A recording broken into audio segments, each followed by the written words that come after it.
Voilà, donc nous sommes rendus à la deuxième partie de notre prédication, particulièrement sur le buisson, donc buisson et aiguillon, particulièrement épine chez une nation. Et nous allons donc voir cette deuxième partie.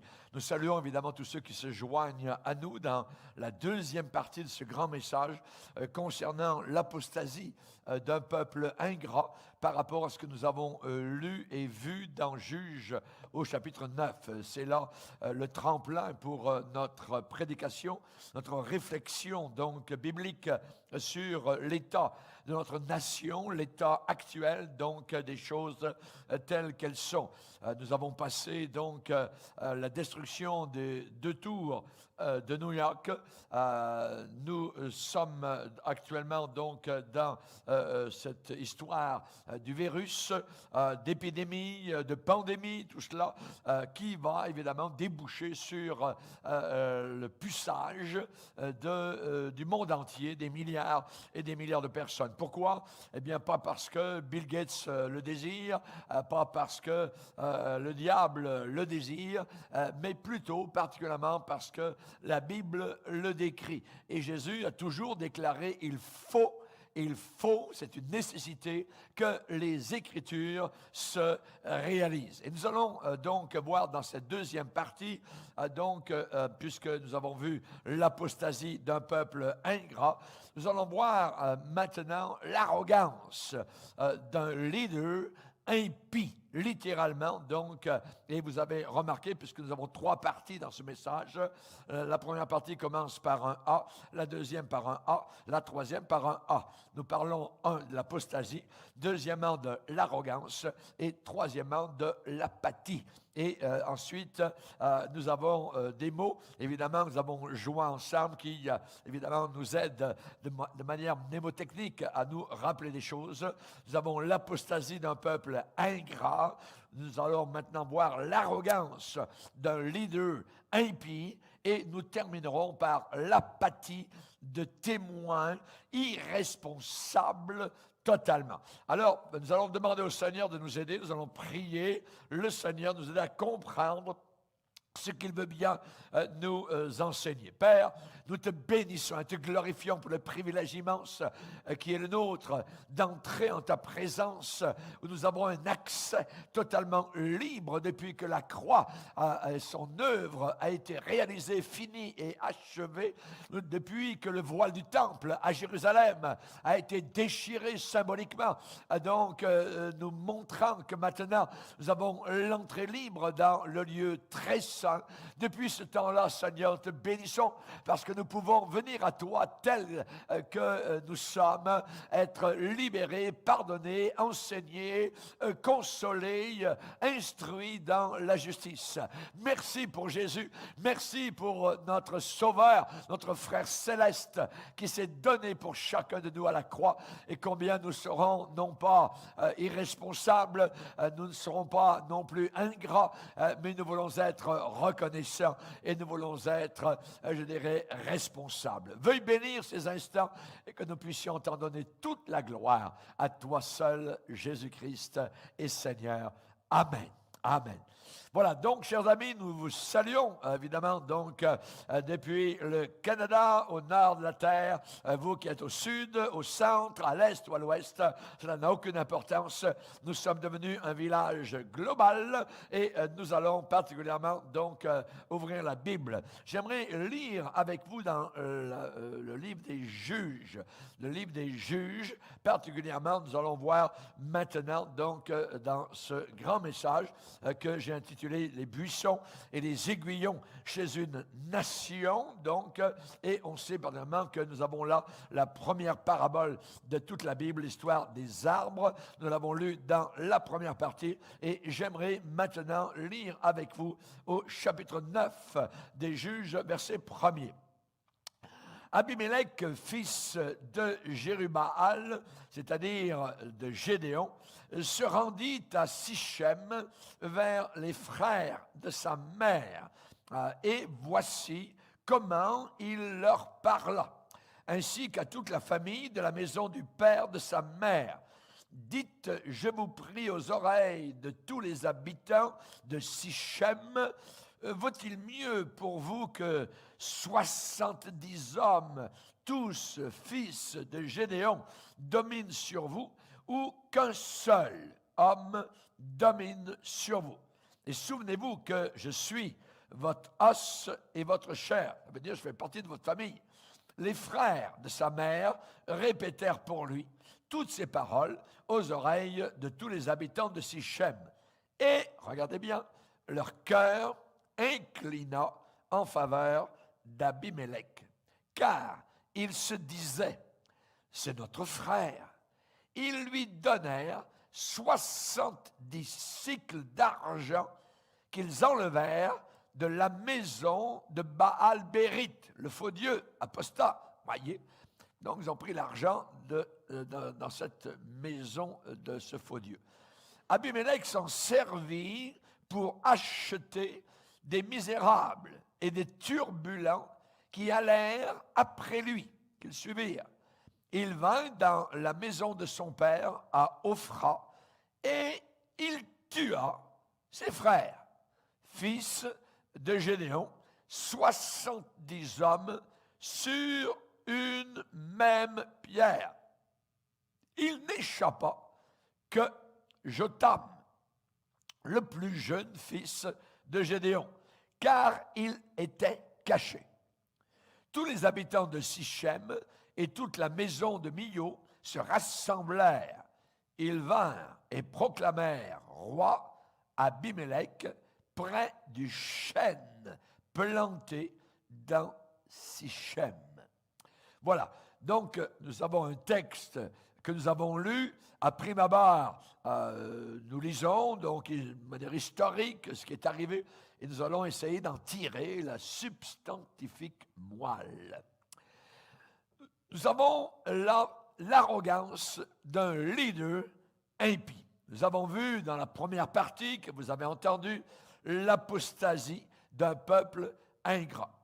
Donc ce n'était pas seulement l'apostasie d'un peuple ingrat, mais maintenant s'ajoute l'arrogance d'un leader, d'un chef impie qui s'appelait Abimélec. Comment est-il arrivé donc à devenir roi? Eh bien, il a bâti une coalition. Cet homme a rassemblé des gens dans une coalition qui a amené évidemment un chaos, une confusion, un désordre et beaucoup de troubles.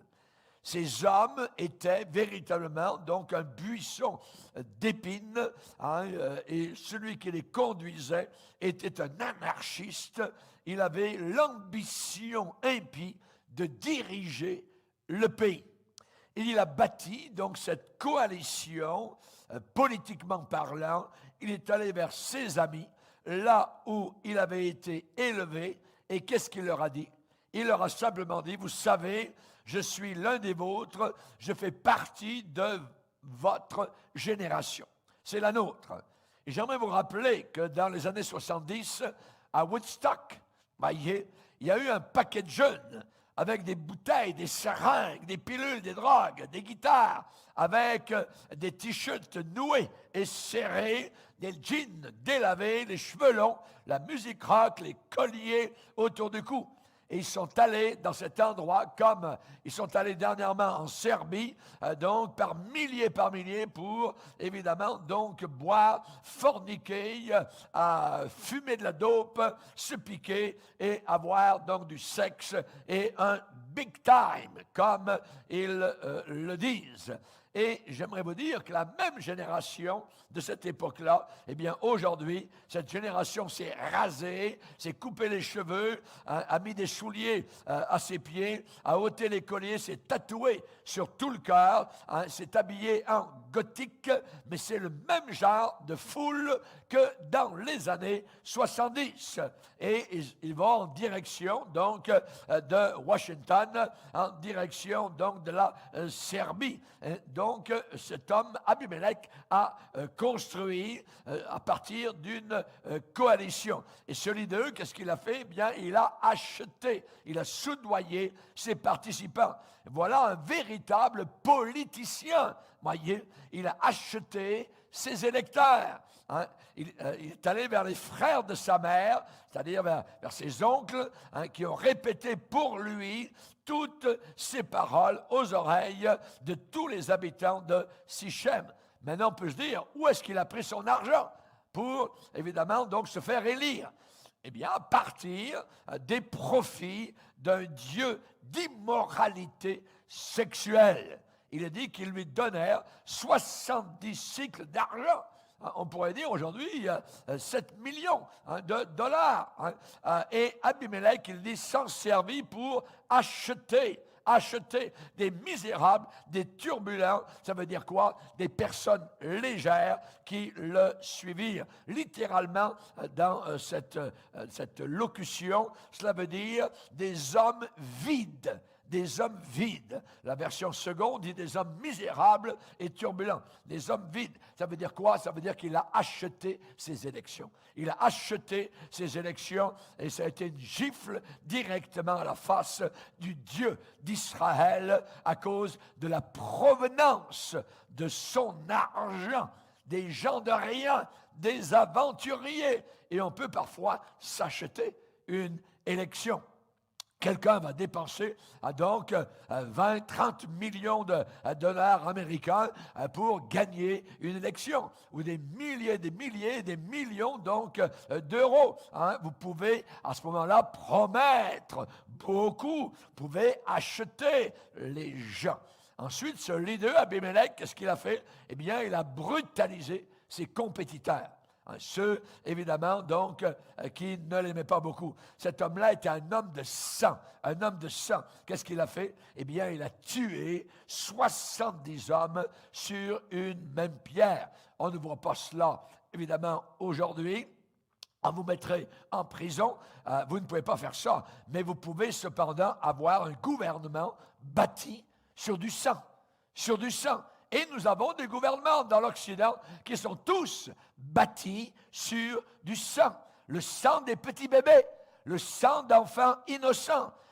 Habakkuk, chapitre 2, verset 12. « Malheur à celui qui bâtit une ville avec du sang et qui établit, qui fonde une ville par l'iniquité. » Nous avons aujourd'hui le Parenthood, par exemple, en Amérique du Nord, qui est financé évidemment par Bill Gates, où l'on tue des millions, donc, de personnes qui manquent maintenant à l'appel. J'ai visité un jour avec mon épouse, nous avions donc des rencontres dans la région de Washington, aux États-Unis, et nous avons visité à Washington le mémorial de la guerre du Vietnam. Et là, sur une longueur, donc sur de la pierre noire, du marbre noir, il y a 68 000 noms inscrits donc, sur ce marbre noir. Et ça s'étend sur une longueur d'environ 200 mètres. 200 mètres, voyez. Mais si vous deviez bâtir un mémorial pour les petits bébés tués depuis la loi, donc autorisant l'avortement, ça ne serait pas 68 000, non, ça serait plus de 50 millions de noms, et ça ne serait pas sur 200 mètres, cette plaque serait, savez-vous sur combien? Des kilomètres, 160 kilomètres. Sur 160 kilomètres, vous auriez les noms inscrits à la même hauteur, avec les mêmes espaces. Donc, tous ces bébés, on sait qu'aujourd'hui, beaucoup de choses sont bâties sur du sang. Si vous avez eu un avortement, je ne suis pas là pour vous condamner, pour vous culpabiliser, pour vous, afin que vous vous sentiez coupable. Il y a beaucoup de personnes qui ont fait des choses, parfois sans le savoir, par ignorance, par peur, sans le vouloir vraiment. Il y a des gens qui ont agi accidentellement, sans vraiment savoir ce qu'ils faisaient. Le Seigneur, quand même, a une provision dans la Bible. Il dit, si vos péchés sont comme le cramoisi, ils deviendront blancs comme la neige. Si vous avez, évidemment, un esprit de repentance. Il y a un Dieu de grâce. Il existe un Dieu de pardon qui pardonne encore. Mais quelqu'un, évidemment, doit parler pour ces bébés qui ne sont pas encore nés. Et vous, aujourd'hui, avec les lois que nous avons, vous pouvez tuer encore un bébé, la loi vous le permet, un jour avant la naissance du bébé. C'est inimaginable. Suis-je votre ennemi en vous disant la vérité? Demandez l'apôtre Paul. Voyez. Et j'aimerais vous dire une chose. celui de Abimelech, il a eu son investiture avec un show religieux. On a fait un show de religion, on a mis Dieu dans la sauce, dans la soupe. Voyez, ça a été le jour où il était investi. Eh bien, Abimelech, eh bien, on a parlé de Dieu, on a parlé de religion, on a parlé d'écuménisme. Il a fallu avoir la vitrine, donc religieux, l'apparence. Et on sait que l'apparence, et c'est quelque chose de très important, la vitrine dans ces derniers temps. La Bible dit qu'à la fin des temps, les hommes auront l'apparence de la piété. C'est exactement, évidemment, ce que Abimelech avait. Voilà un homme qui a bâti une coalition. Voilà un homme qui a acheté ses électeurs. Voilà un homme qui a brutalisé ses compétiteurs. Voilà un homme qui a utilisé la religion. Il est dit qu'il le proclamait roi près du chêne planté dans Sichem. Planté dans Sichem. Qu'est-ce que ça veut dire?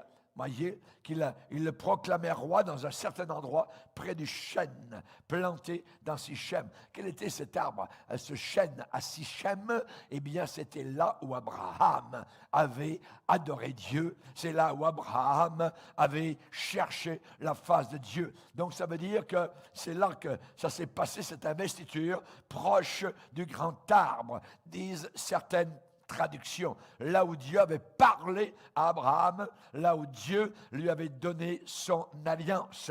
Ça veut dire que Abimelech, eh bien, a fait une vraie farce dans tout ce show religieux, dans ce même lieu. Il a essayé de s'associer lui-même avec les choses bonnes et saintes, exactement comme l'Antichrist fera la même chose, donc à la fin des temps, parce qu'il aura avec lui un pape, il aura avec lui un faux prophète, il aura avec lui quelqu'un qui va être religieux et qui va évidemment donc dire au monde entier de servir l'Antichrist. Absalom a fait la même chose. Adonijah a fait exactement la même chose. On se sert de la religion, évidemment, pour que les gens puissent approuver les décisions qui sont faites en haut lieu. Et en terminant, bien, je vous dirais que nous avons l'apathie donc de témoins irresponsables. Nous avons l'apathie, je dirais, de gens endormis, de gens qui ne sont pas consacrés, de gens qui sont désengagés, qui sont invalides. Et c'est là, évidemment, la conséquence de se laisser séduire. Si on parle évidemment des paroles de Jésus par rapport à l'époque dans laquelle nous sommes, une des premières qu'il a dit que personne ne vous séduise. La séduction sera si forte que le monde entier va se faire leurrer littéralement et royalement. Et c'est la raison pour laquelle vous avez besoin de rester attaché au vieux livre, de rester attaché à votre GPS, de rester attaché à votre boussole. Nous n'avons pas d'autre boussole ici-bas sur terre que la véritable parole du Seigneur. Donc nous avons dans cette histoire d'Abimelech, dans Juge chapitre 9, eh bien nous avons l'histoire d'Abimelech qui est un homme qui était rusé, donc qui pouvait tuer. L'Antichrist qui s'en vient sur cette terre sera un tueur inimaginable. Les nazis seront des enfants de cœur à côté de ce qui s'en vient. Et la Bible nous le dit depuis très longtemps. On va vous dire évidemment quoi acheter. On va vous dire là où habiter. On va vous dire tout ce que, comment lever le bras gauche, comment lever le bras droit. On va vous commander, on va vous tirer par le bout du nez. Et tout le monde va dire oui, yes, oui, oui, oui, ainsi de suite. Tout le monde bien soumis.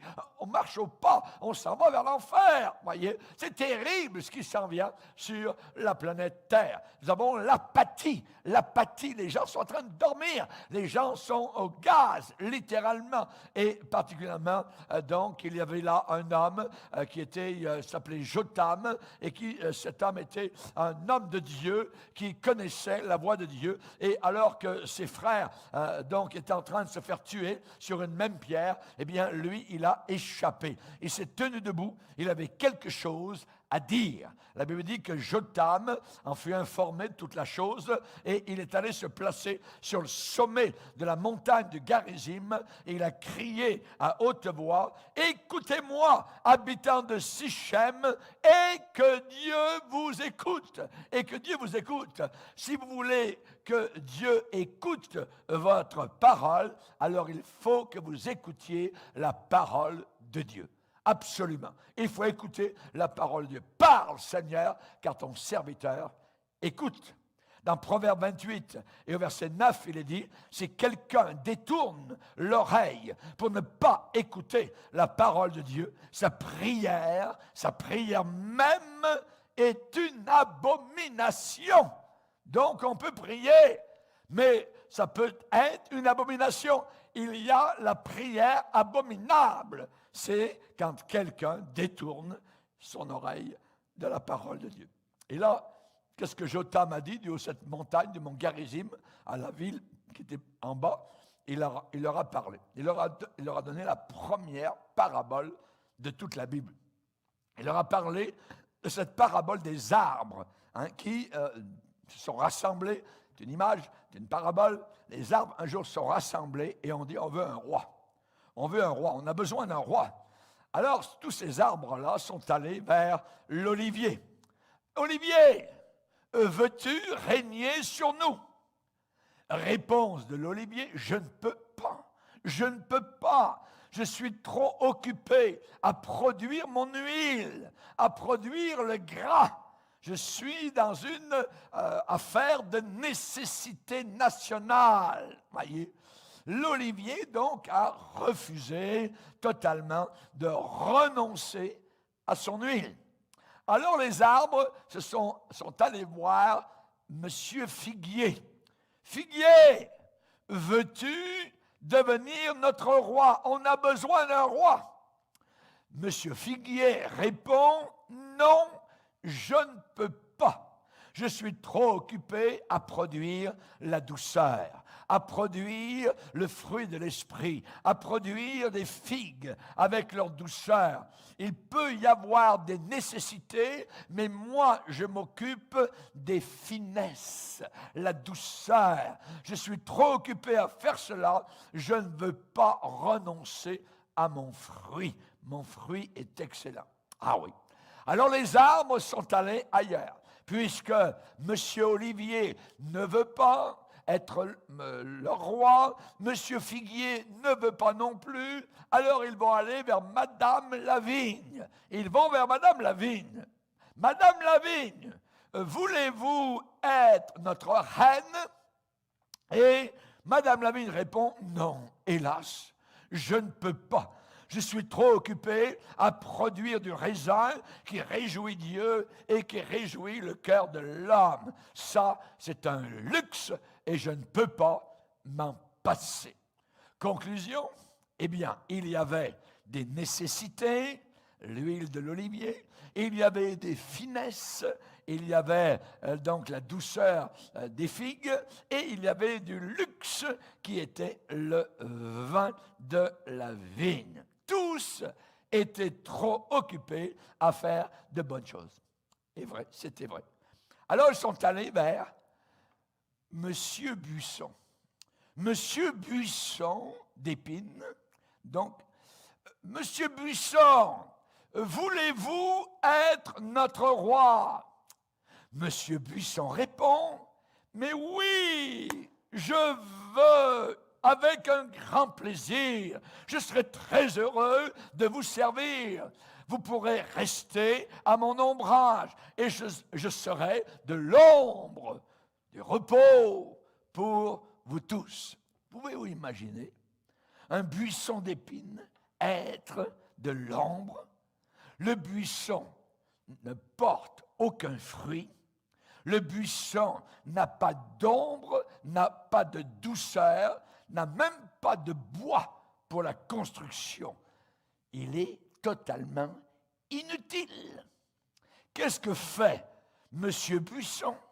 M. Buisson déchire, il détruit, il étouffe les autres, Il met en lambeaux si vous vous approchez trop proche.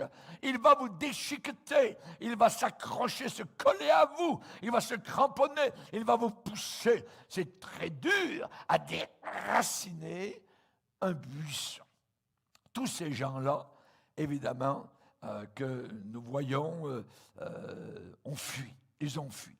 Ils ont laissé le buisson d'épines régner.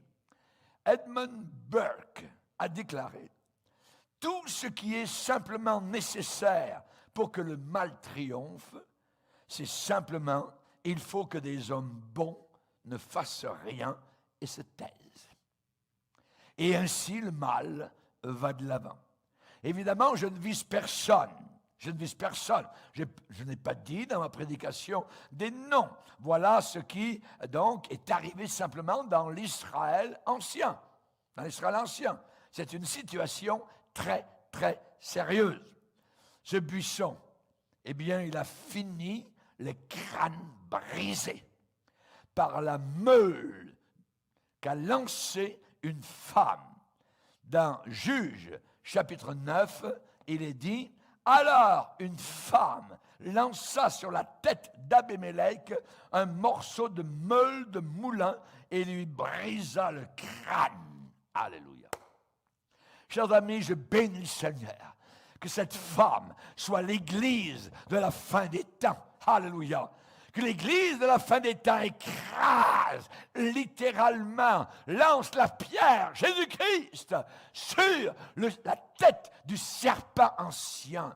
La Bible déclare que Satan est vaincu, que Satan a été vaincu où et quand? À la croix du Calvaire. C'est là que Christ a écrasé la tête du serpent. Absalom, comment est-il mort lui aussi? Abimélec est un représentatif de l'Antichrist. Absalom est un représentatif aussi de l'Antichrist. Comment a-t-il fini, Absalom? 3 javelots de mort dans son corps. Tchoc, tchoc, tchoc. Voyez? Et l'Antichrist, comment finira-t-il? Eh bien, le Seigneur Jésus, à son retour en gloire, reviendra, le jettera au fond de l'enfer avec le faux prophète. Rappelons-nous toujours, ce que l'on sème, c'est ce qu'on récolte.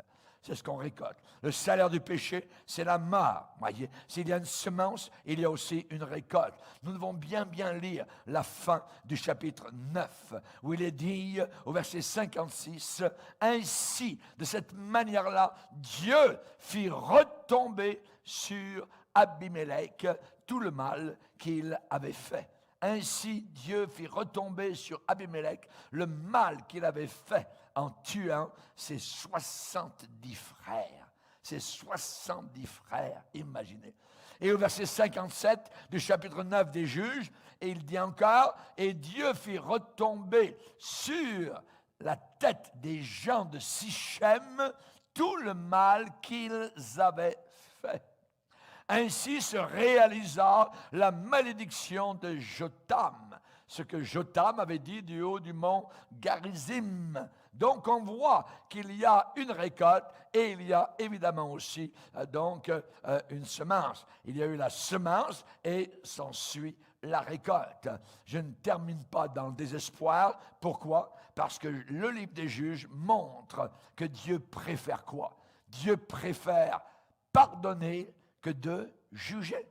Dieu préfère pardonner que de condamner. Dieu est encore aujourd'hui un Dieu de miséricorde. Nous sommes encore dans le temps de la grâce, même si bientôt la parenthèse va être fermée, même si bientôt la porte de l'arche va être bloquée. Alors aujourd'hui, vous avez encore, vous qui m'écoutez, la chance, l'opportunité, l'occasion de venir vers le Seigneur Jésus-Christ. Il est possible d'avoir une renaissance, il est possible d'avoir une nouvelle naissance, il est possible d'avoir un réveil, une restauration. En effet, Dieu n'a pas envoyé son Fils dans le monde pour qu'il juge le monde, mais pour que par lui, le monde soit sauvé. Par Jésus-Christ. Ne perdez jamais espoir. Voyez, l'avenir aux vieilles valeurs chrétiennes, c'est quoi? Eh bien, par exemple, c'est le mariage. C'est le mariage. Et on sait particulièrement donc que le mariage, eh bien, est quelque chose de formidable. Parce que le problème, c'est que les médias, aujourd'hui, eh bien, ils ont légitimé ce qui est illégitime. Ils ont normalisé ce qui est anormal, c'est vrai. Ils ont désensibilisé les masses de gens et ils ont légitimé ce qui est illégitime. Ils ont justifié sans aucune raison valable. Ils ont rendu légitime ce qui est illégitime. La perversion sexuelle, par exemple, eh bien, nous sommes passés d'un péché, ce qui était péché auparavant, nous sommes passés à une maladie et ensuite on est passé à une pratique acceptée par la société, par la majorité. Ils ont légitimé les choses que Dieu haït, que Dieu appelle péché. Et Ésaïe, chapitre 5, verset 20 dit, « Malheur à ceux qui appellent le bien mal et malheur à ceux qui appellent le mal bien, ceux qui changent la lumière en ténèbres et qui changent les ténèbres en lumière. » Donc, ils ont légalisé ce qui était hors la loi auparavant. Par exemple, avec la drogue. La drogue, dans beaucoup de pays, donc, est devenue légale et est en train de devenir légale. Hein? On vit avec une génération qui aime, qui a aimé Harry Potter, qui a dévoré l'occultisme et qui marche aujourd'hui souvent dans les ténèbres. Ils ont non seulement légitimé ce qui est illégitime, mais en plus, ils ont stigmatisé. Ils ont stigmatisé. Après avoir fait ces choses-là, ils sont allés encore plus loin. Donc, ils n'ont pas encore fini. Ils ne sont pas arrêtés là. Ils ont stigmatisé ce qui est bien, ce qui est bon, ce qui est décent, ce qui est pur, ce qui est pieux et propre. Par exemple, aujourd'hui, on rit totalement d'un mot. Quel mot? Un mot qui s'appelle vierge. Vierge est ridiculisé totalement aujourd'hui. Aujourd'hui, le mariage monogame, un homme avec une femme, est une farce, voyez.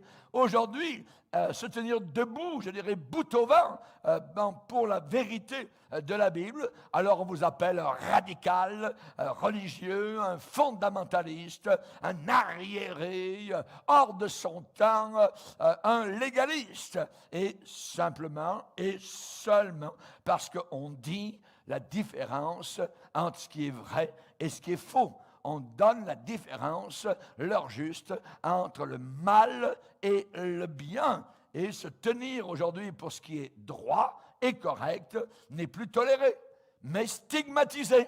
Stigmatisé. Nous sommes devenus une menace pour la société. Nous sommes, nous chrétiens, pasteurs authentiques, un danger pour la société. Une convention chrétienne de pasteurs. Il y avait aux États-Unis un ancien membre du Congrès qui a été invité, un congressman, qui s'appelle Jack Cupp, qui a été invité, Et je note ce qu'il a dit au travers de cette convention de chrétiens.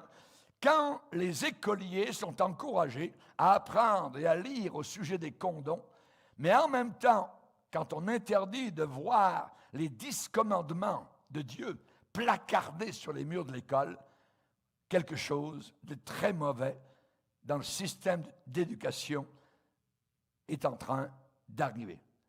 C'est un standard double qui détruit tous les autres standards. Nos enfants, et c'est un gars du Congrès qui dit, nos enfants ont besoin d'apprendre bien moins sur les mécanismes sexuels et bien plus sur le sens du caractère. Quand les enfants grandissent dans des foyers sans amour ni discipline d'un père et sans la consolation et l'amour d'une mère, nous consignons une jeune génération à des problèmes qu'ils n'ont pas créés et qu'ils ne méritent pas. Notre pays, dit-il, et je cite encore, sans la fondation de familles stables, est un pays bâti sur des sables mouvants. Quand nous acceptons de dénigrer la liberté de religion chrétienne, nous compromettons les moyens de notre délivrance.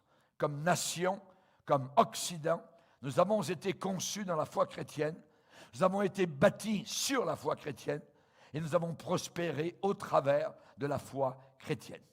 Actuellement, ce que nous voyons, c'est l'apostasie totale d'un peuple qui n'est pas du tout reconnaissant, mais qui est ingrat. Quand Gédéon fut mort, décédé, il est dit, les enfants d'Israël recommencèrent à se prostituer au Baal et prirent Baal-Bérite pour leur Dieu. Ils ne se souvinrent pas de l'Éternel leur Dieu qui les avait libérés de la main de tous les ennemis qui les entouraient et n'eurent aucun attachement pour la maison de Gédéon après tout le bien qu'il avait fait à Israël. Et là, évidemment, donc, nous avons l'arrogance. Quand il y a un vide, alors arrive quelqu'un pour remplir ce vide. Ce n'est pas Dieu qui remplit nos cœurs, ça va être Satan, ça va être le diable. Et là, Abimelech est arrivé dans ce moment donc d'Israël où les gens s'étaient détournés du Seigneur, là où cet homme donc a commencé à rassembler, à bâtir une coalition politique. Celui d'eux a acheté ses participants avec l'argent sale d'un temple païen. Celui d'eux donc a brutalisé ses compétiteurs, les a tués sur une même pierre. Et finalement, il a eu son investiture sur, je dirais, un lieu qui avait été béni de Dieu auparavant, un lieu religieux, avec un show littéralement religieux. Pourquoi? Parce que les gens se sont laissés séduire. Et j'aimerais vous dire, parfois on se dit, comment se fait-il que les gens, ça fait pitié, ils se font séduire. J'aimerais vous dire une chose, les gens veulent se laisser séduire. Si vous ne voulez pas être séduit, vous ne le serez pas. Il faut s'attacher aux Saintes Écritures. Il faut s'attacher à la parole de Dieu. Voyez, nous devons absolument, actuellement, faire quoi? Eh bien, actuellement, on a besoin de revenir à nos vieilles valeurs chrétiennes. C'est encore le temps. Encore le temps. Dans Jérémie, au chapitre 6, on nous parle des anciens sentiers. Qu'est-ce qu'on nous dit vis-à-vis de cela? Ainsi parle l'Éternel. Alors écoutez, Dieu parle.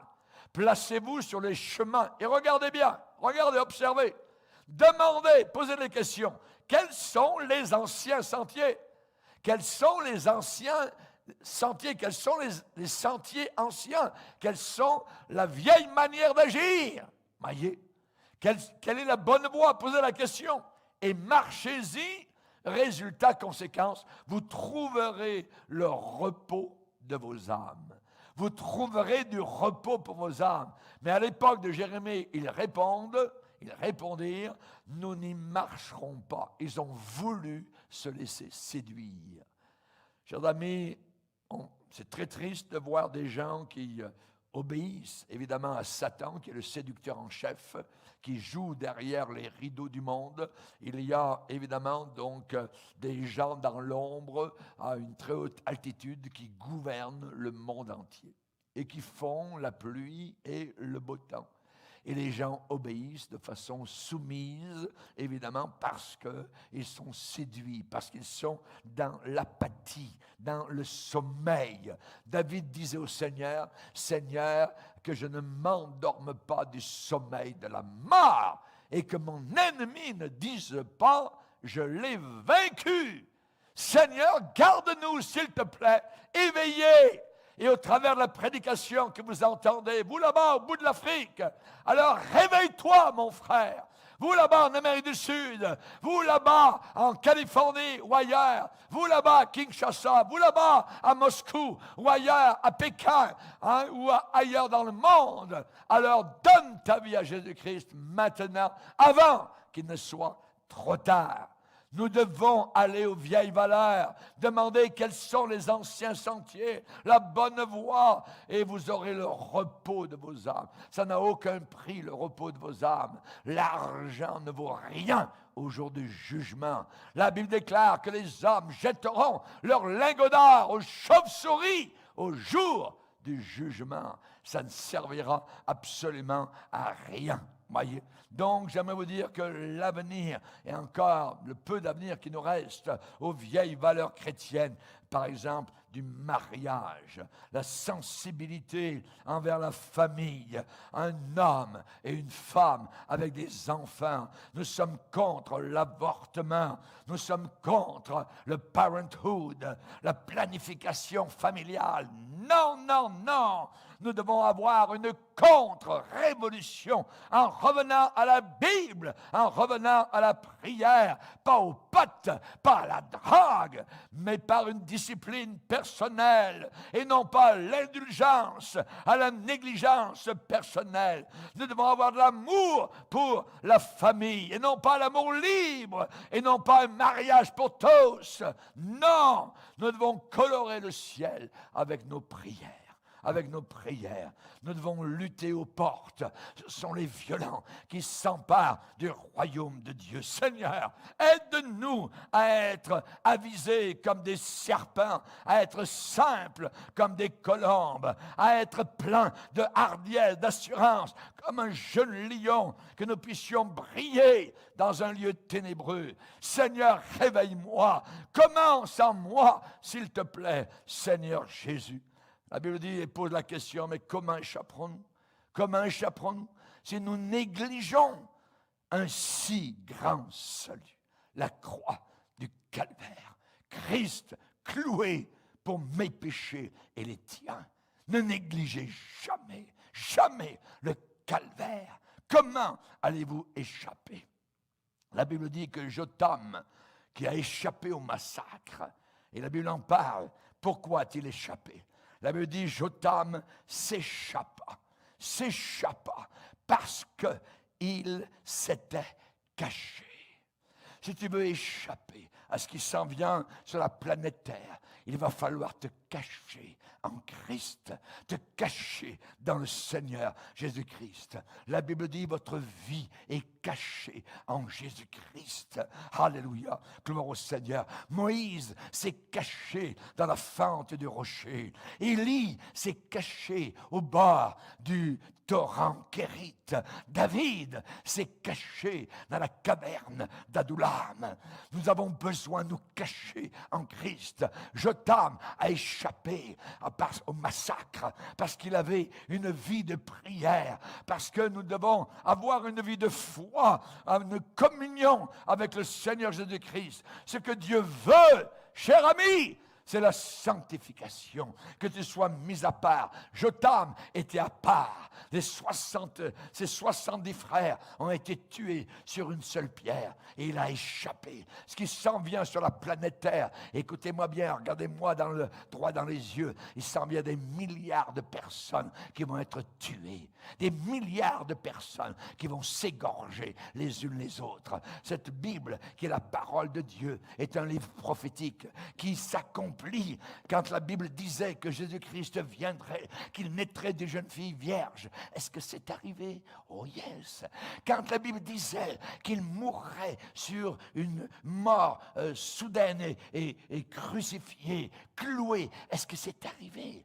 Chers amis, cette Bible me dit qu'à la fin des temps, nous y sommes. Des millions de personnes vont se retrouver dans une prison géante appelée la planète Terre. Cette prison sera géante avec les iPhones, avec les G5 et ainsi de suite, où on va vous tracer, on saura combien de personnes il y a dans votre maison, combien de fois vous êtes sortis par la porte, combien de fois vous êtes entrés, on saura absolument tout, où vous êtes allés, on vous dira quoi acheter, on vous donnera le nombre de grammes, juste pour que vous puissiez juste vivre avec par la peau des dents. On vous dira quoi faire. Et finalement, on va en tuer des millions de personnes. C'est ce que la Bible déclare. Cette Bible, c'est le seul livre de la vérité. Vous êtes mieux d'y faire attention. La génération de Noé n'a pas fait attention. Noé avait averti. Je ne suis pas Noé, mais je suis un prédicateur depuis 50 ans de la vérité. Et je vous dis la vérité. Ce livre, je l'ai vu se réaliser. Et il va encore se réaliser à la fin des temps. Ce sont les violents qui s'emparent du royaume de Dieu. Ceux qui ont la violence dans la foi biblique, ceux qui ont la violence dans la prière, se tenir devant Dieu, ceux qui ont la violence de passer au travers du ridicule, ceux qui ont la violence de se réveiller le matin pour chercher la face de Dieu. Seigneur, je veux échapper au grand massacre de la fin des temps et je ne veux pas aller pour l'éternité dans un lieu appelé l'enfer éternel. Jotham s'échappa car il s'était caché. Cache-toi dans le Seigneur Jésus-Christ. Il n'y a pas d'autre lieu ici-bas sur terre pour se cacher. Et il est allé où? Sur le sommet d'une montagne. Il n'est pas descendu dans la vallée des doutes. Il est resté, il est monté, il a gravi le sommet de la montagne. La Bible dit dans Juge 9, verset 7, il alla se placer sur le sommet de la montagne de Garizim. Les aigles vivent dans les sommets. Alléluia. Étends tes ailes, mon ami. Navigue au travers des vents difficiles de la fin des temps. Que ton œil soit, je dirais, ardent. Que tu puisses voir au loin, comme l'aigle voit de très loin. Et qu'est-ce qu'il a fait, Jotham? Il a pris la fuite. Il s'est retiré. La Bible dit, prends la fuite. Fuis les passions de la jeunesse. Fuis.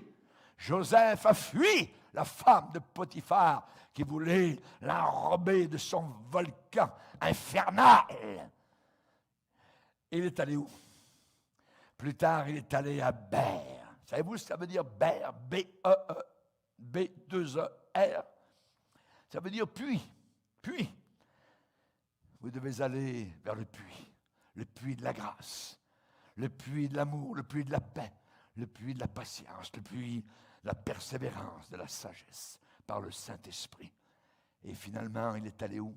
La Bible dit qu'il demeura loin d'Abimélec, demeurait loin de Satan, demeurait loin de l'esprit de l'Antichrist, demeurait en Jésus-Christ.